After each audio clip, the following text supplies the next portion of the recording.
We're talking lenders. What do they want to see? How to talk to them, the ins and outs, so to speak. They're really, in ways, partners with you on this deal. Like, they want to see the deal succeed, because if the deal succeeds, then they're going to keep getting loan payments and then collecting interest, and then they're not going to have to run the storage facility themselves. There's so much dirty work involved in cold calling and underwriting deals and in talking to all these banks, negotiating with sellers, that people just don't want to do it. But they still want to be into something that they can put their money and then get a return on it. And banks think the same way with that. That's why banks exist, for an opportunity to lend money.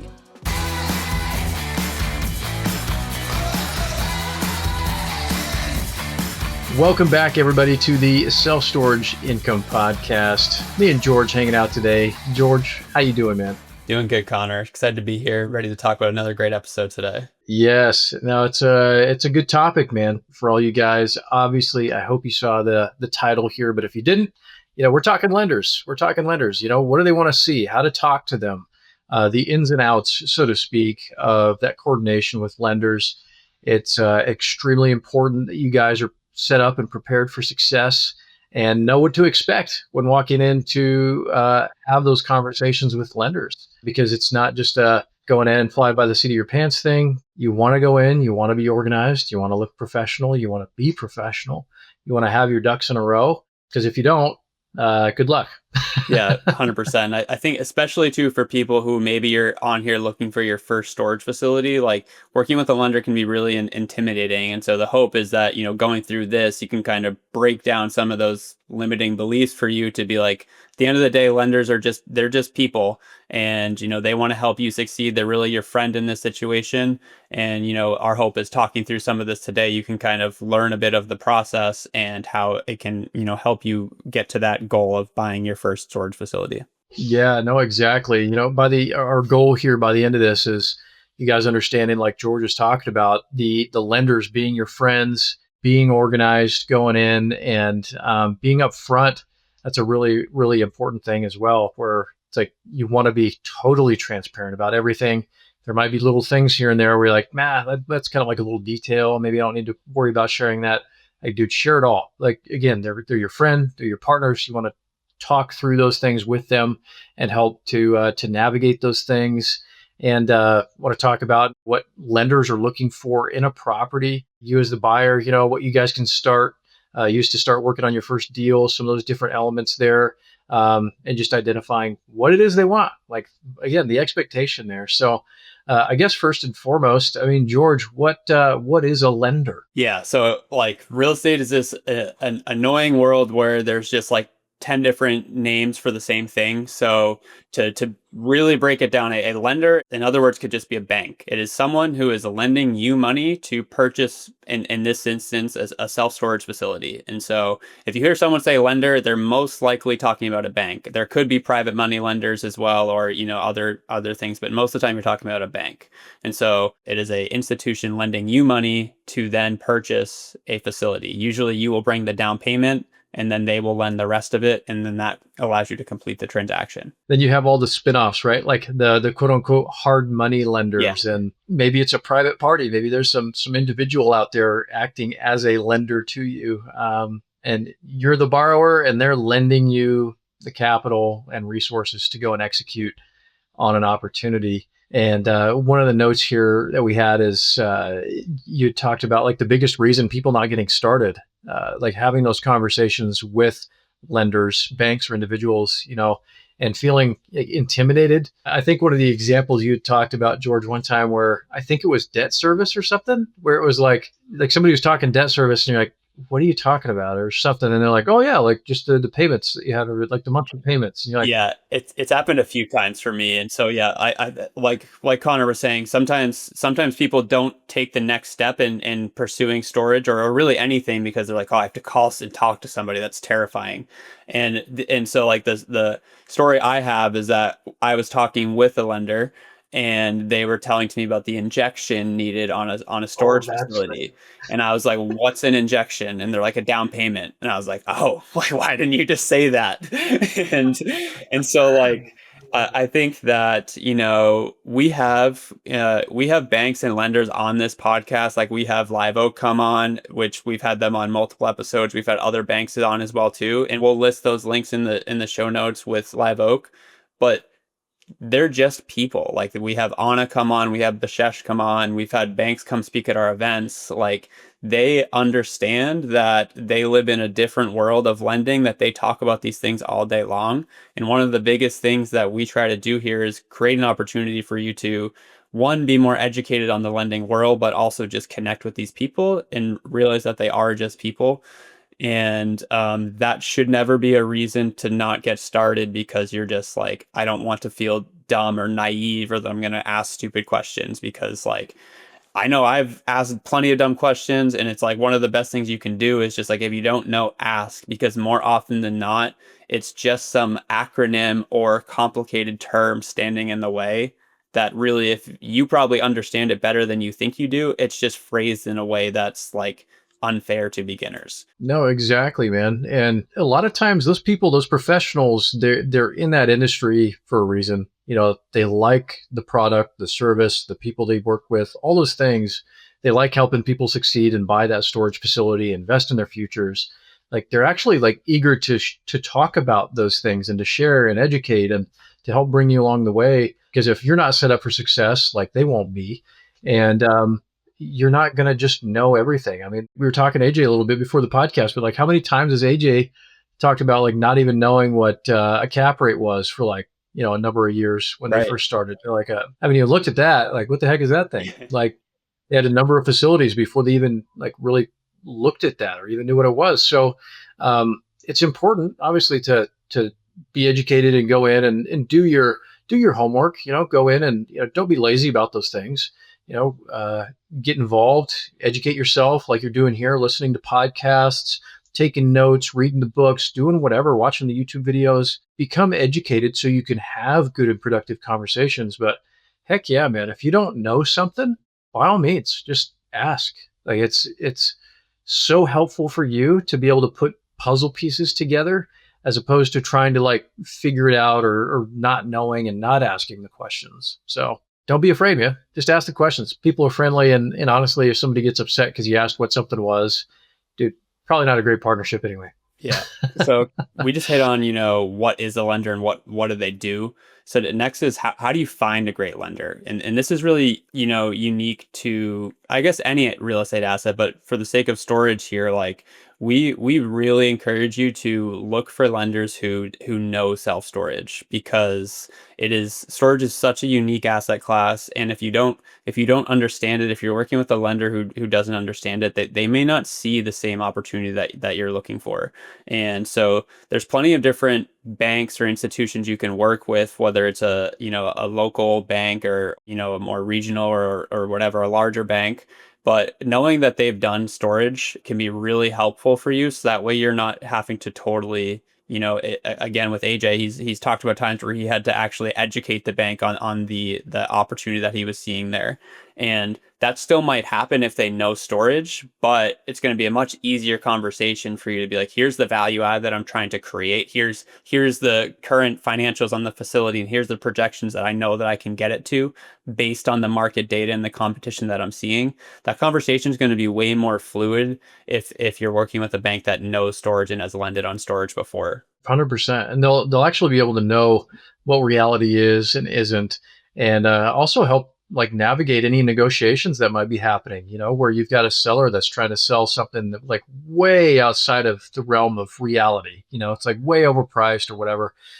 They can look at and pick apart those things and understand, like, yeah, we can only lend on this, and this is why. And yes, your business plan is working in this way, and the deal works or it doesn't. And so, no, super important for that reason, like not having to educate them through the entire process. But the other thing is like time. Going through banks and working through deals, all this stuff takes a lot of work, takes a lot of time, and it's all absolutely worth it. But if you could do it in a more streamlined fashion, make that process not take as long or be as cumbersome, that's the direction you want to go for yourself, for your partners, for the seller, all those different aspects. And when you're working with somebody that knows what they're talking about, that just goes so far in helping to make sure that that process is as streamlined as possible. Because again, if that lender has done it a couple times or something, let's say they've only lent on storage a couple times, or they maybe it's their first, they've never done it. There's stuff that they could absolutely miss, and you're like down to the wire, past due diligence, you're ready to close, doing all these things, and then the bank's like, well, actually, we're going to need this thing, or actually, this comes out. Like anything could happen until you have that money in the bank, man. Like anything could happen down to closing day. So really, really important to make sure that all of that stuff is as streamlined as possible. That's why it's so important to rely on those folks that know it.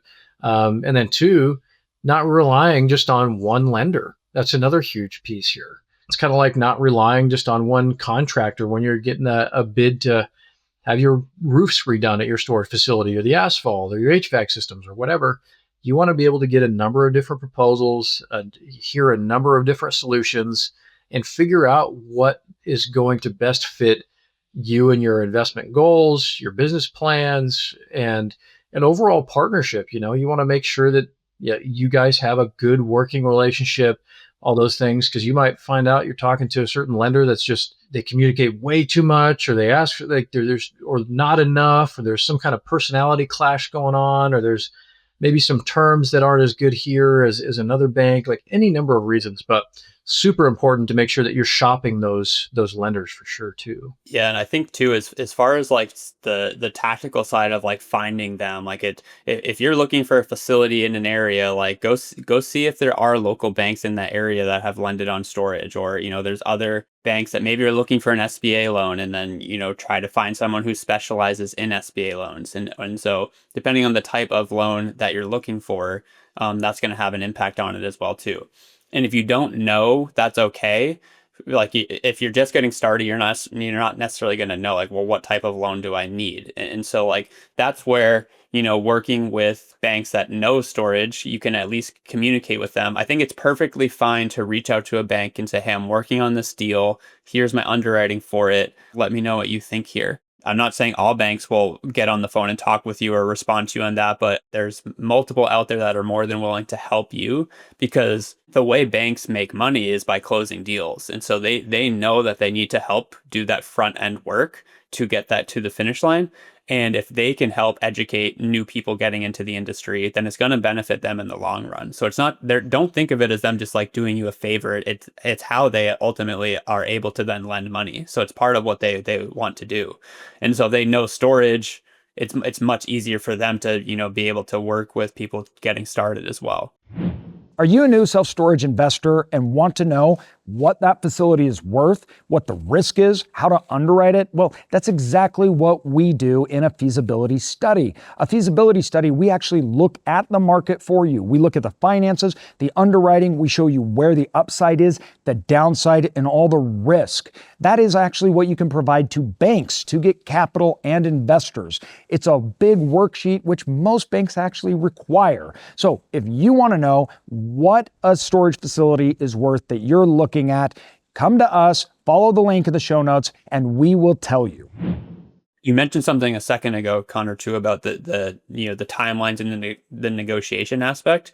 This is another reason why working with a good lender can be so important, because sellers don't always just care about price. Highest price isn't always their goal. If they're very focused on closing within a certain timeline, that can be a huge, negotiation piece for you to be like, hey, I can close in 60 days or 75 days or whatever that amount is. And you can have much more confidence in that closing timeline if you're working with a bank that knows self-storage, as opposed to someone who doesn't know the process for it. And like Connor's saying, last second, you have to file extensions and get things pushed out. And all of a sudden something falls out of contract. And it's not necessarily even, it is your fault because you're choosing the bank that you're working with, but maybe the bank missed the ball on something. So that's just another, key reason why working with a bank that knows the industry can really be an asset to you in your negotiation side too. For sure, for sure. And the other avenue here is like talking about finding great lenders. Talk to people, man. Talk to people who have closed storage deals before. Like, hey, who did you use? What was the process like? Get those referrals, man. I can't stress enough how helpful referral-based business is in all aspects, whether you're talking lenders, insurance providers, any of that stuff, like working through referral is absolutely the best way to go in a number of those cases. And another aspect is debt brokers as well, where it's like you can reach out to these debt brokers who are essentially, it's kind of like an insurance broker, right? They're going out and they're looking at these different lenders and finding and trying to find the best options and solutions for you. So, do you want to touch on that? I think we've got some resources for folks as far as like debt brokers go. Yeah. So in our self-storage income community, we bring on debt brokers. So like we bring on one of our brokers, for example, comes on and does calls. And what a debt broker does is like, if you're an individual storage owner, you might, at least you're shopping one bank. Ideally, like you should shop a few, but a debt broker will go and shop hundreds for you. And what basically how they get paid is they charge a fee at the end that they get paid on closing, but it's structured in so that at least the debt brokers that we work with, where it's like, we're only going to set you up if this with our fee involved, if the deal sets you up for success, because otherwise they're quickly going to be out of business if they keep setting up deals that then default banks aren't going to work with them. And so for you guys as a resource, if you email us at info@selfstorageincome.com and info@selfstorageincome.com, we'll connect you with our debt broker. But that's another resource to be able to like, instead of the time it's going to take for you to shop hundreds of banks, which you can, by all means, you can do it.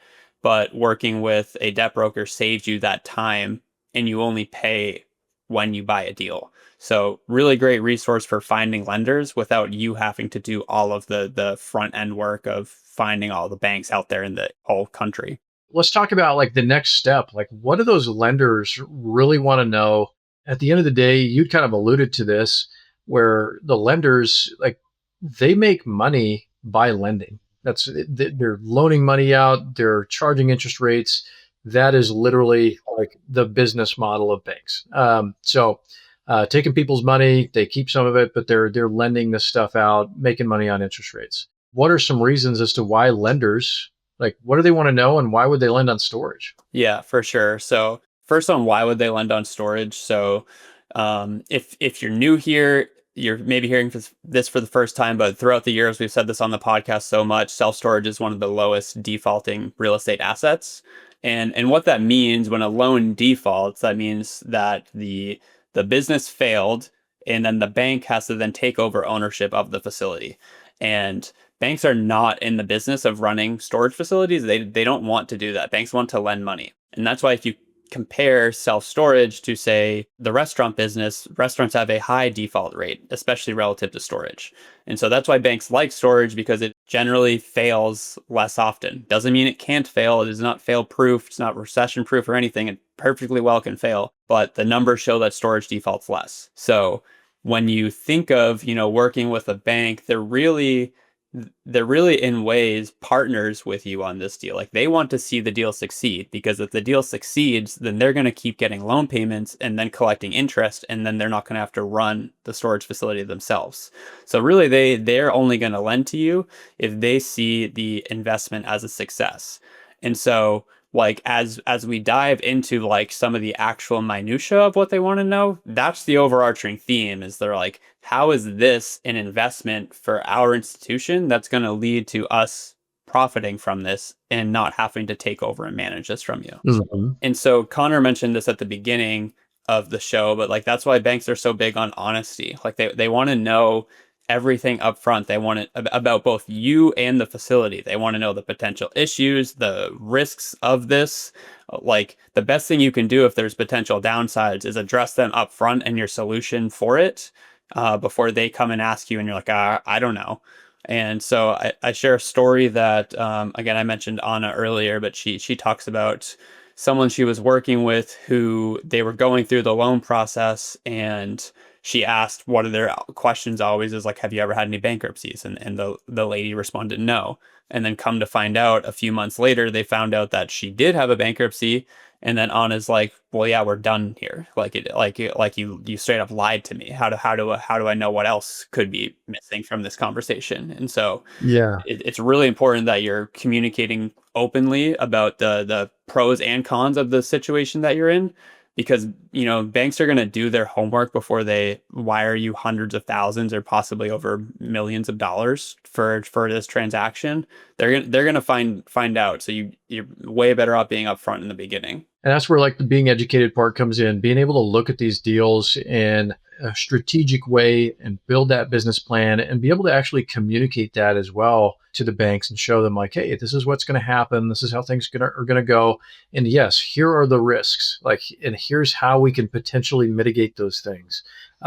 Just having action plans, man, just showing that you're looking at the downside. That's huge. You don't want to just be like the guy that's going in there and like, hey, there's no way this thing's going to fail. It's amazing, X, Y, and Z, rainbows and sunshine. Like, no, yeah, share all the good stuff, but absolutely hit on the pitfalls as well and how you potentially plan to address those things. Really, really important not to shy away from that stuff, lean into it. Another thing that we wanted to touch on is just being like super, super responsive and timely. There's a lot of lenders that you talk to and they're like, man, things would go so much faster if this buyer just would respond to emails same day versus several days later or a week later or whatever it is.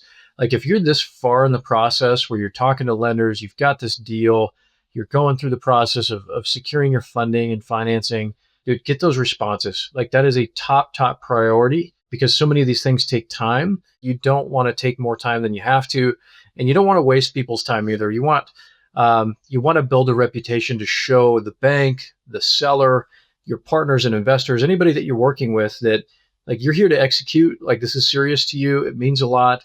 It's not just this one deal. And shoot, man, even if it was the one deal, I, for one, would want to have and maintain the best possible reputation that I could.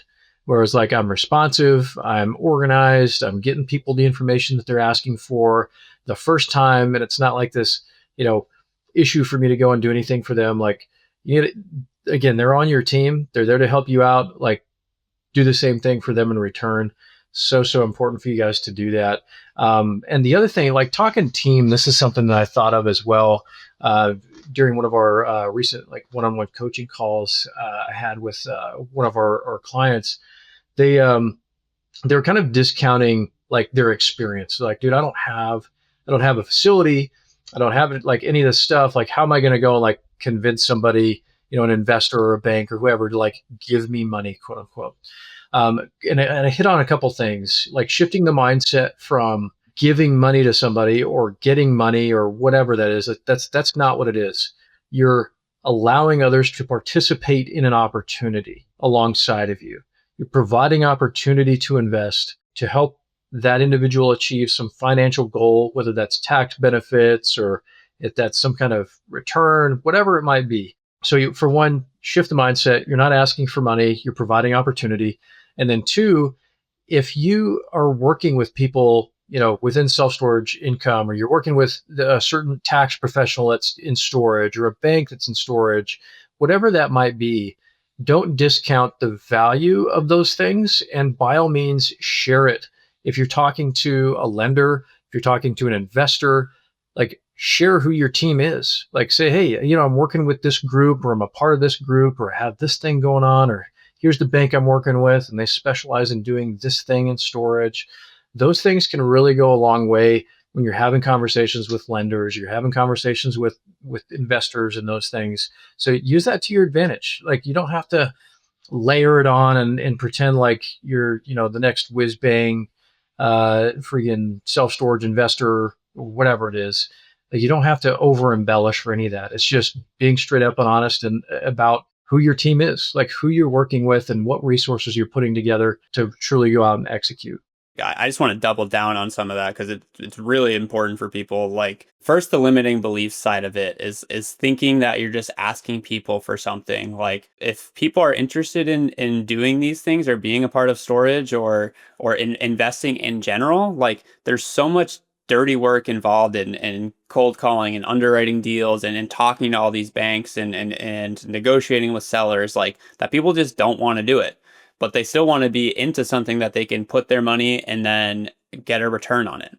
And banks think the same way with that. That's why banks exist, for an opportunity to lend money. So that is a key first step, is shifting your belief to just thinking that you're asking for something. Like, no, you're presenting an opportunity for people, that you've done a lot of the work up front, and you're allowing others to come along for the ride. And then the other side of it is like thinking you don't have experience, or, that you're not professional.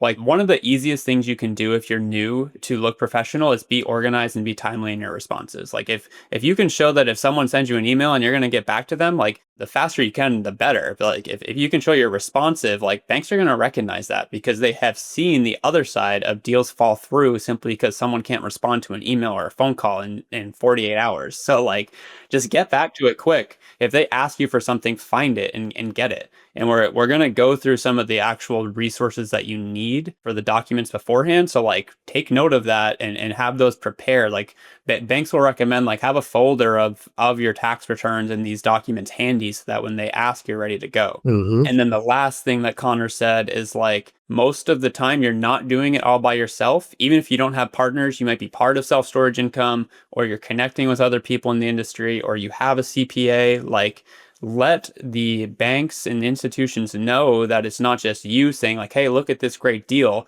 Tie in how it's like, this is part of my overall business strategy, based on working with my CPA, or that, I'm part of this community, and here's the value add opportunity that I see based on what I've learned, because it allows it to change the perspective to just you hyping up this deal. That's why people buy feasibility studies.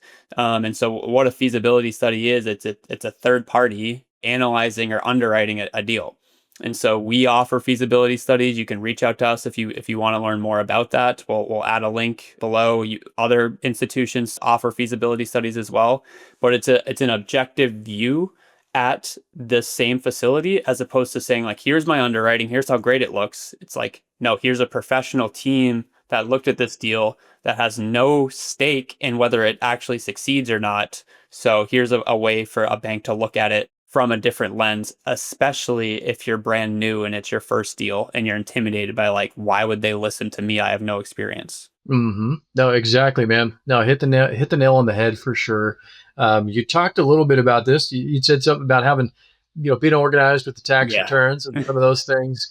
So I'm going to talk to a bank. Like, what are some of those things that they're going to just expect me to have, and that I should already have organized and ready to go?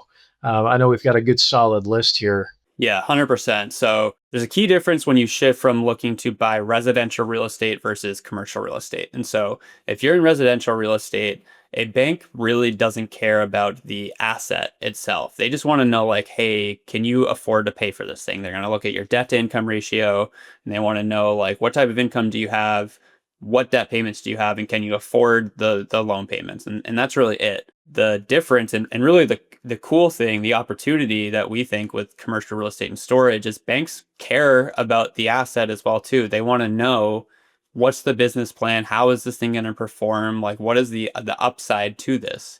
You're still involved. They still want to know you as an individual, but now it takes some of the pressure off of just you as, like, hey, can you afford this, to what is the opportunity here? And so for some of the line item things that I think, what I would encourage you to do is have a folder on your computer that, like, when you're ready to go for a loan document, you could just, like, upload it. Maybe you could add a file or two, but you have most of it ready. And so banks want to see, like, they want to see the past few years of your tax returns. They would love to see a personal financial statement to show, like, your overall net worth. There's free resources. You can go and get those right online that are super easy to fill out. They also want to know, for the facility level, they want to be able to see the business tax returns. They want to see the rent roll. They want to see a management report. They want to see an offering memorandum. Don't worry if you don't know what any of these things are. If we're just saying terms, like, it's okay that you don't know what they are, but they want to see lists of documents from the previous owner, or the current owner, I guess I should say, of what they have for the facility, so that way they can analyze the deal. They also want to see the purchase and sale agreement, so what led to you being under contract, and the terms there.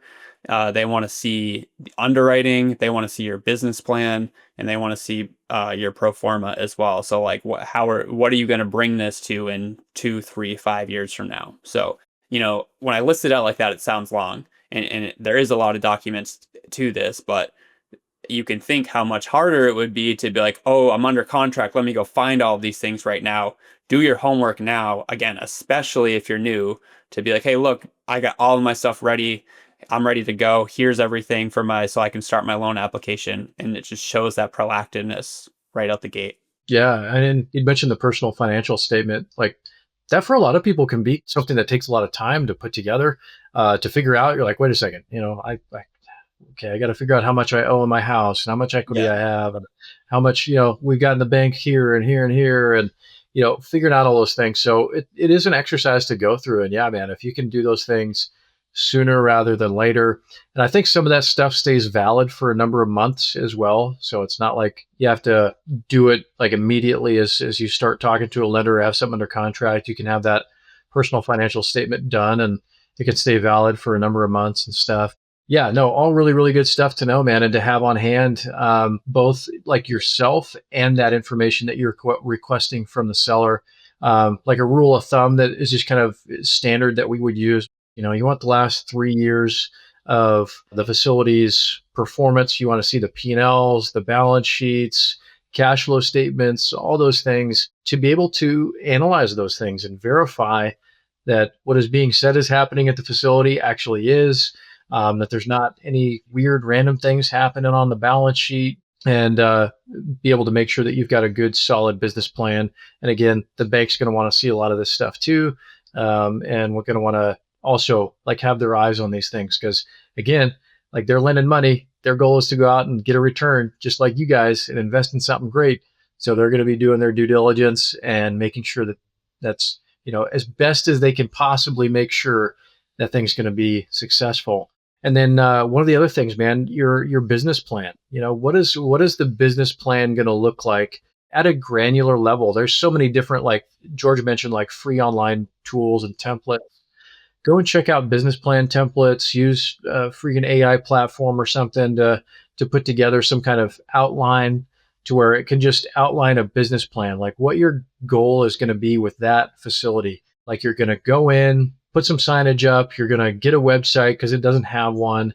You're going to start, managing revenue because they haven't been doing that. And this is the potential outcome of doing those things based on, market knowns and the research that you've done. It's like your competitor analysis is going to be in there. You might even throw in, things like market share, like how much market share you're going to have in that specific market. What's your square feet per capita versus the square feet in the market, some of those different elements.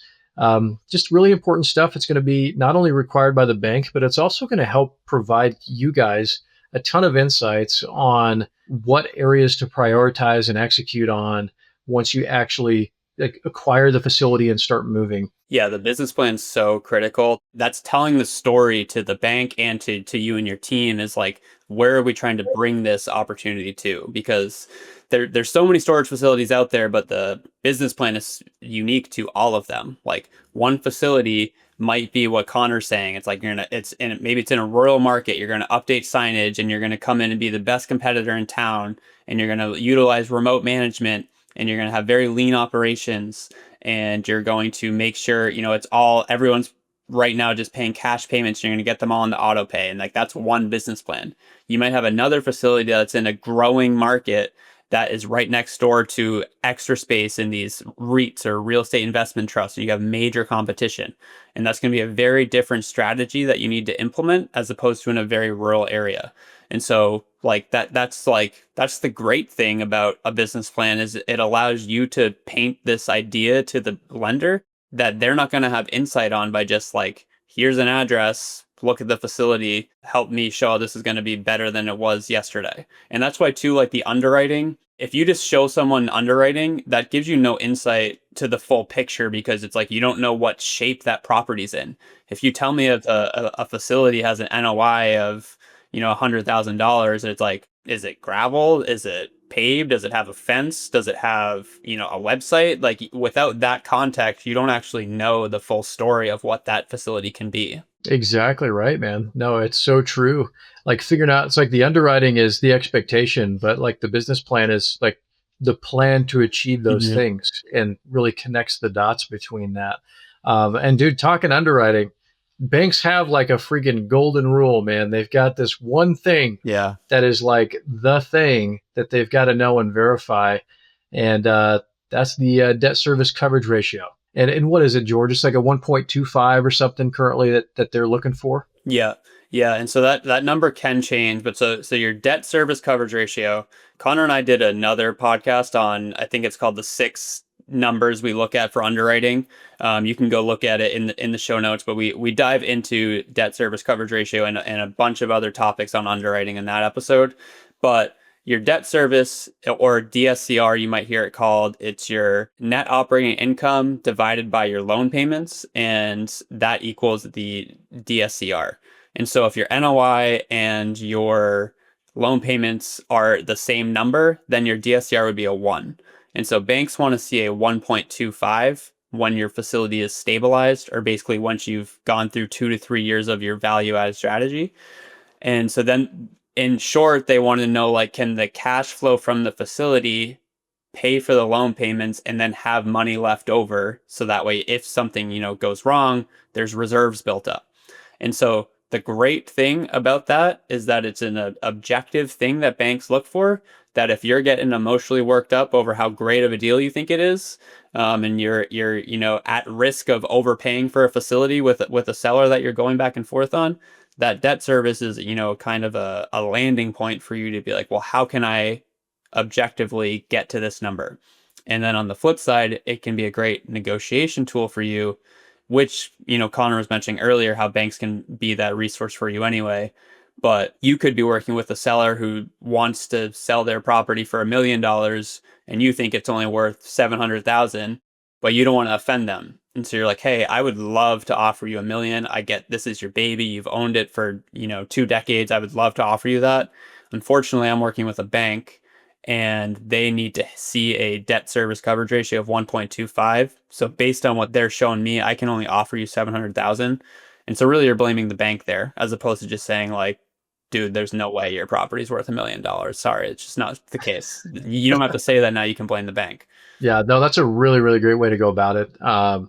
And yeah, try to smooth those things over, because we see that all the time. We see sellers that just they have that expectation, like you said. It's something they felt really passionate about. Maybe they've owned it for a really, really long time, or shoot, maybe they even paid top dollar, at the height of a market or something, and they're expecting that same amount in return. But the fact of the matter is, yes, use that DSCR as that compass to guide everybody back to reality.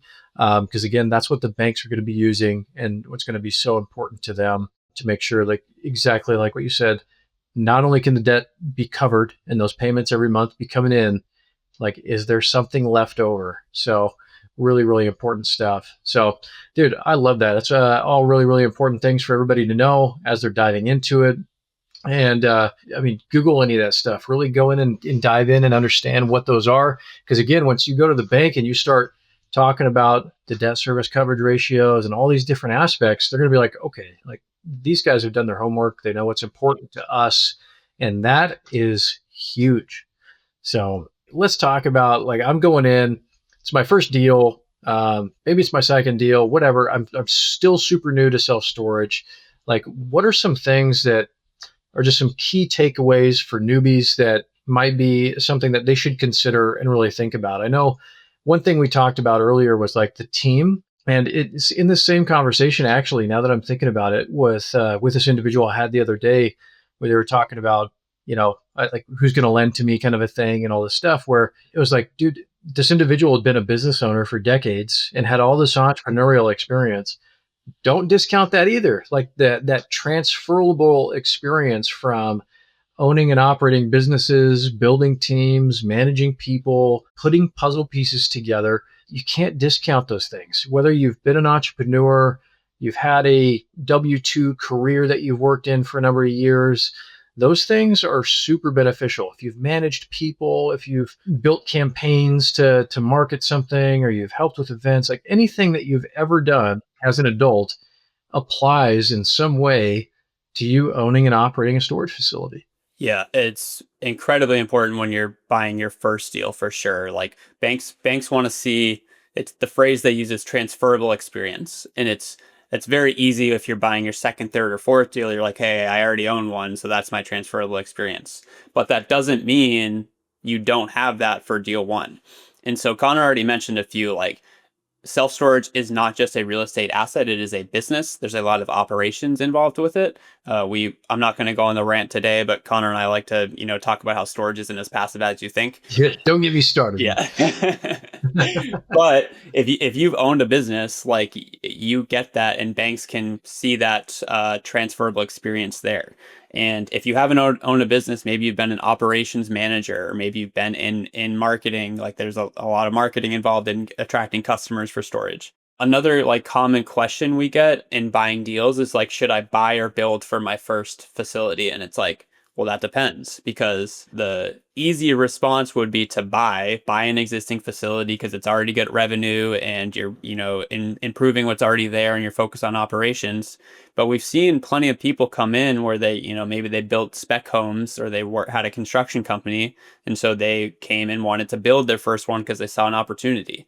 And so if you're looking to build or develop or do a conversion and you have that experience, like, don't shy away from that. Like, let banks know, like, hey, I'm building a facility and here's why with this background that I have. Like, there's a lot that you can use for transferable experience that doesn't just simply require you owning a storage facility already. Exactly right. Those skills that you guys have as you've grown and progressed, in all the different careers and experiences and college and whatever you've done, man, like there's stuff in your past and experiences that you have that are transferable and can apply to owning and operating storage, man. And I know we kind of we touched on this a little bit. We talked about business plans. We talked about putting all these things together, and we kind of glossed over this just slightly. But I wanted to reiterate. We had mentioned using like market knowns. And one of the things that can be difficult for a lot of us when we're jumping into this is like, okay, well, how far can I drive revenue? Like, I mean, if like, what can I actually accomplish with the facility, or what should I actually put in my underwriting? Well, don't put anything in there that isn't a market known. If you're sitting there and you're creating your business plan, you're building out your pro forma, and you're putting all your data and projections together, use those like competitors in that market. Use the market knowns. Don't guess. Don't plan on rates like increasing or something, because you've seen rates in that market have increased 20% over the past 3 years or whatever. Don't bank on any of those things. Yeah. Just use the data that's right here, right now, today, and say, okay, well, our facility that we're looking at, to acquire, they're $100 for a 10 by 10, and our like competitor just down the road or across the town or whatever, they're at 110. So we know at least that we can drive, like, that's being achieved right now today. There's high demand for that unit type because I've done my secret shopping. I've verified all my competitors are full, that they've got high demand for those unit types that I have at my facility. Another really important thing, but use those market knowns. And that's not only when it comes to rate management and revenue, but also on the expense side. Make sure that you're talking to the tax professionals. Make sure that you're talking to the insurance companies. Make sure that you're getting real quotes and proposals from those contractors on any improvements or repairs that you're going to have to make. And don't ever just guess or take somebody's word for it because they did asphalt 10 years ago and they did it for $10 a square foot or something. Like, make sure that you're getting real numbers from real people. Don't ever just guess. And so like we do this on the Cedar level, having dozens of facilities. And it's like, we're still showing like, hey, this isn't just, don't just take our word for it that we're going to hit these numbers. Like, here's market data that we're showing. And so again, like in the context of if you're listening to this looking for your first deal, just put yourself in the position of a bank. If you're like, here's my business plan, I'm going to increase rates by 50% just because that's my plan. It's like not being able to show the data to back that up. Now flip that around and be like, hey, this is your first deal. You're talking with the bank. Here's all the competition that I looked at. Here's what they're doing that this facility is not doing. And I'm going to be able to achieve these numbers based on the data that I'm showing to back up here in my business plan. A bank's going to look at you totally differently, even if it's still your first facility. And then another thing that we like to do is, give stress test scenarios. And so maybe you have, one instance where you're like, I'm going to increase this by 15% and I'm going to have a 10% vacancy rate. And then you have another one where it's like, we're only going to have a 10% increase and this is going to have a 15% vacancy rate. And so like, you're basically showing like, here are a few different outcomes. Something we like to say is play defense in your underwriting and play offense in your operations. And if you can show in your conservative underwriting, you're still going to be able to hit, again, that same debt service coverage ratio, then if in your operations you can achieve that, that's just more money in your bank account at the end of the day. Whereas on the flip side, if you get too aggressive in your underwriting and you can't hit those numbers, like a bank's probably going to identify that anyway and call you out. But the other situation is that the deal does go through and you don't hit those numbers, and then the business ends up failing and you default on that. So a lot of this too, like, think of your bank as your friend here because they're trying to help protect you from getting into a poor financial decision. Dude, no, like, thanks so much for bringing that up, the stress testing concept, man. And that was something that, yeah, at Cedar, when I was there, what we would do is look and say, all right, if we raise rates by X amount, what is that going to do to our revenue? And let's say 10% of our tenant base moves out, or let's say 15 or 20. Like, at what point can we increase revenue, and what does that do if we lose occupancy? And seeing that, okay, honestly, like, if we increased rates across the board 10% versus the 8%, like, we might even all the way up to 20%, loss in occupancy, we're still making more money than we are today at 90+% occupancy. Like, so those are really, really great exercises to walk through to not only show the bank and the lender like what you're planning to do, and having those things put together for them, but also allowing you to actually gauge what direction you probably should go, because there's so many options, man. There's an infinite number of ways to move forward in any business, but you've got the limited resources to do everything, right? So it can really help guide you guys into figuring out what those rates need to look like, and at what point does it not make sense? Because you're like, dude, there's no way we're going to lose 50% occupancy or 30 or whatever if we increase rates by X amount. Everybody's full. Everybody in the market's at that rate. Like, you can't move out and go move into another facility at a better rate. So those different elements, man, so important to have. Something I've seen, the people that we've seen do really well, whether they listen to the podcast or join our community, but something that I see people who make that major leap from like buying their first deal to owning 5, 10 plus facilities. A common theme I always hear them say is when they were first beginning in storage, they would underwrite deals even if they knew they would never buy them. And so they would underwrite small deals, they would underwrite multi-million-dollar deals, and you're just trying to wrap your mind around like, what is the play here? Like, if I were to take this and make this a good investment and implement a value add, what would that look like? Because everything that Connor's going through, like, sometimes the answer is 100% yes, increase rates and occupancy doesn't matter. Other times it's like, if we push rates, occupancy is going to plummet and we can't push them as far as we want. The answer is not always the same in how you play those numbers. And so like for you guys, if you're not at the point yet of like working with a bank right away, start underwriting deals, even if it's way out of your price range or way too small that you would never buy. And just, you'll start to see like a through line of like, okay, every storage facility has its own unique business plan to it. You just have to identify what it is, and then can you get it at a price where you can execute on that business plan? It was something you touched a little bit on, like this difference between residential and commercial. One of the side notes to that, comps. Like, so many people are used to coming into storage and they're like, oh, well, this one down the road sold for X amount. Like, no, like, it is not about comps at all. Like, the residential world, the duplex and fourplex, all those different things, those things are valued on like macroeconomic elements. They're valued on those comps in that market. Whereas storage, you need to be valuing these things on the actual business itself, its performance. It has nothing to do, you've got your facility you're looking at, has nothing to do with that random storage facility, even if it's a like competitor, similar size, all the things down the way.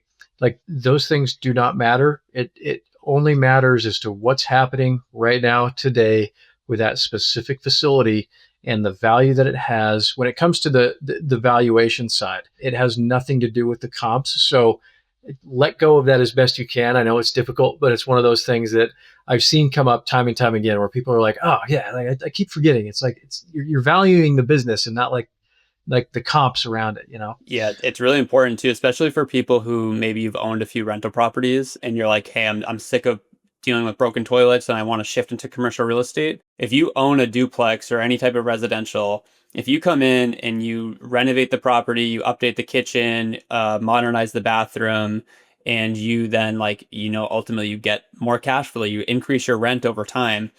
The way that property is valued is through an appraisal, and you're going to go get an appraiser and they're going to say, hey, here's other three bedroom, two baths in this neighborhood, and here's our judgment on what we think this is worth. They're not going to factor in the rent that you charge at all. You can make that thing make you more money from a business standpoint, but it will not impact the value of that house or duplex.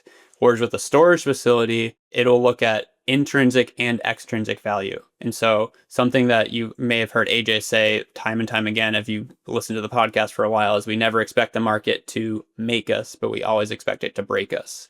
And so when we talk value add, what we're doing is coming in and trying to increase revenue and ultimately our NOI, which then leads to an increase in the intrinsic value, which in other words means your property is worth more money.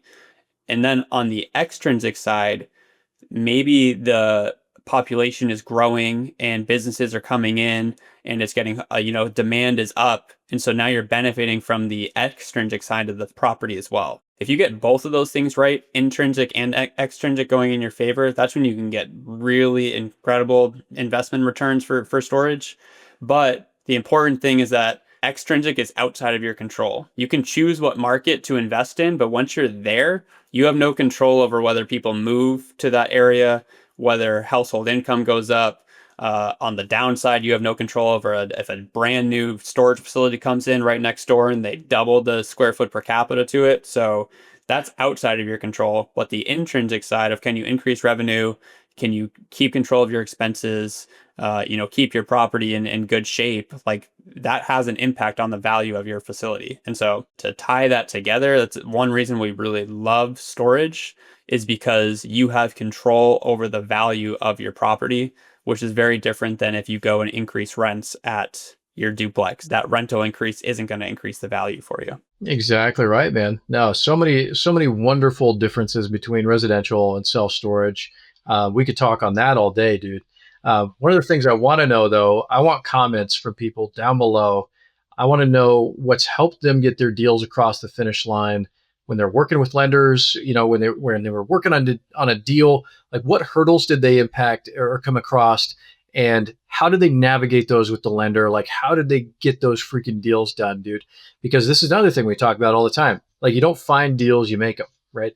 So really make sure that you understand that these deals aren't just going to be deals. Like, you've got to go out, you've got to put the things together. You got to put the puzzle pieces together, fit them, and make an actual deal happen. So please comment down below on this video. Let us know. If you're not on YouTube, go on YouTube, comment here on the video, and let us know, what have you guys done? If you've gotten a deal done, got a storage acquisition done, let us know how that process worked for you and how you got the deal across the finish line. Please leave us a comment and let us know, like, maybe there's something that Connor and I missed on here where you're like, here's something that I would add to this, or something that we hit on where it's like, actually I did that same thing and it really saved me in the long run. So if you guys have closed on a deal, please leave a comment and let us know on that. Or if you're a newbie, leave a comment and be like, hey, that's something I wouldn't have thought of, or this was a good thing that I'm going to use in my underwriting moving forward. So would love that from you guys. That'd help us a lot. Heck yeah, it really would. Well, George, thanks so much, man. This has been a fantastic episode. Thanks to everybody for tuning in. I can't tell you how grateful we are for all of you guys and your support throughout the years, listening to the podcast, being involved in self-storage income in whatever capacity, following us online, being a part of our community, all the things. It's been just truly, truly incredible. And just so excited for the future and bringing all you guys along for the ride with us, man. I'm so excited for things. So with that said, everybody, thanks so much. We'll see you guys next time. Thanks, everyone.